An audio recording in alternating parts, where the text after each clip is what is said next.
Right, having shown you how to load your silicone moulds with Pro Bondo and how good it is, I also want to show how versatile the moulds are and how in fact you could use them with cap plastic and silicone and how you could get some pieces out, which would just give you a little bit more time if you're in a situation, so your artist has to maybe go into a hot shower, because Pro Bondo is excellent, but it can sometimes be affected by warm water, or if you just really know you've got somebody who's maybe doing a lot of fighting, there might be a lot of kind of physical work, and in which case what you can do with all these silicone pieces, which most of these are swellings, eye bags, that actually is a cut. These have been filled with cap plastic and silicone, and I'll show you, well, I won't show you, but I'll tell you roughly how you would do that. Now, what you have here is a mould that's actually a scar. Now, if it was clean, like this, you would lay it down flat, and you put your cap plastic in your airbrush, and you would do 2 very fine coats, letting it dry in between, over the mould. And what that does, that again gives you, it's a little bit like the release and seal, it gives you the edge that you're going to bleed onto the skin, which will make it disappear. Also, of course, silicone doesn't really stick to the skin, so you need the cap plastic so that when you stick it with either Telesis or Prosaide, that you've got a surface that will stick to the skin.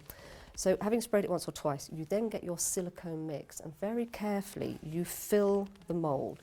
Keep it on a flat surface because it will be self-leveling, and you literally, with a little cotton bud, you just start to fill the deeper areas. This one shows you how much modelling there is in there. So that would have been very gently filled with silicone, slightly pulling it towards the edges. Now, you let that dry, and when it's at a tacky stage, you then airbrush again across the top with your cap plastic, two levels again, two layers. And once that's dry, you then end up with a piece which, if you then see this one, this is a rather large swelling. Once you start to pull the edge, you can see it starting to come away, and so you have a really rather delicate butt. Once you stuck it on, there you go, it's just coming out of the mould now. There we go. Prosthetic piece, which, as you can see, that's all of the cap plastic. So once you've applied that to the skin,